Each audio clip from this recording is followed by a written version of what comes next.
Hello YouTube, good morning. So, i-share ko lang sa inyo itong aking mga tinanim, which is a combination of maramais at napier grass. So, dito sa mga gilid-gilid na to is tinaniman ko ng maramais. Usually, dati kasi is more on mga bulaklak, which is yung marigold na tinanim ko dito before. Pero as I've said before, marigold kasi is only an annual flower. So after a year is namamatay na sila. So ngayon, dahil malaki na yung demand natin sa pagkain ngayon ng mga hayop, which is yung baka natin is nadagdagan na.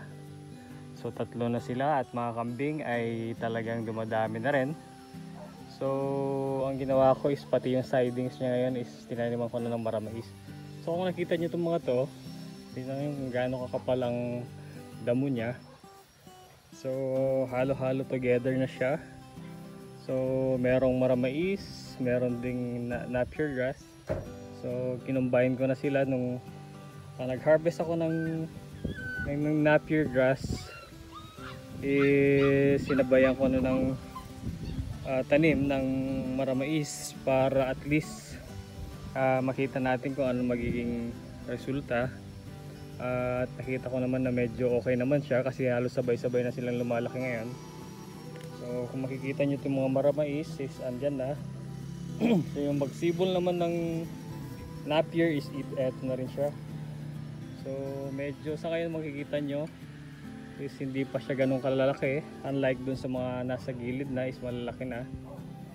So syempre may competition sila with regards sa nutrients ng lupa siguro, kaya makikita natin na. Pero ang kagandahan kasi nito ngayon is habang lumalaki yung maramais saka napier grass is marami ring ibang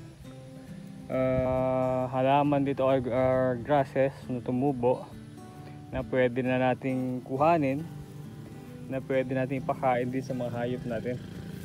So actually itong mga iba is yung mga tinanim ko rin dati na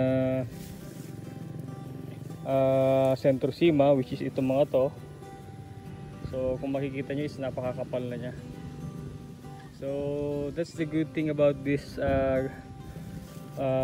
planting or experimental na ginagawa natin, kasi nakikita natin yung differences niya. So as you can see, ganyan sa kakapal. Napakaganda na sana, napaka-tempting na ipaalpas yung mga baka at mga kambing dito, pero ayokong gawin. Kasi pag pinaalpas ko sila dito, ang nangyayari is inaapakan nila yung mga puno ng mga halaman natin. So ang nangyayari is namamatay sila.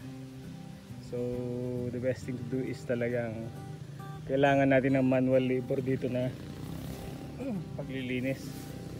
Kasi kung papalpas natin dito, sigurado masasayang din yung ibang tinanim natin. So anyway, ang gagawin natin ngayong araw na to is talagang manual labor, talagang lilinisin natin siya para yung maramais at napier grass is makahinga sa mga ibang halaman na dito.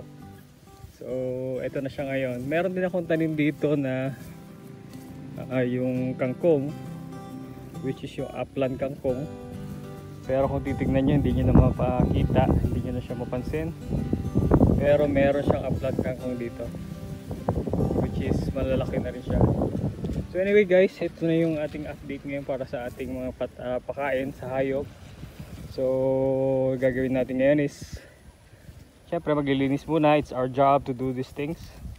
Syempre wala tayong kasama ngayon, so at least nakatipid tayo ng a day labor sa ating kasama. So it's our job to exercise ourselves. So anyway guys, thank you for watching and have a good day.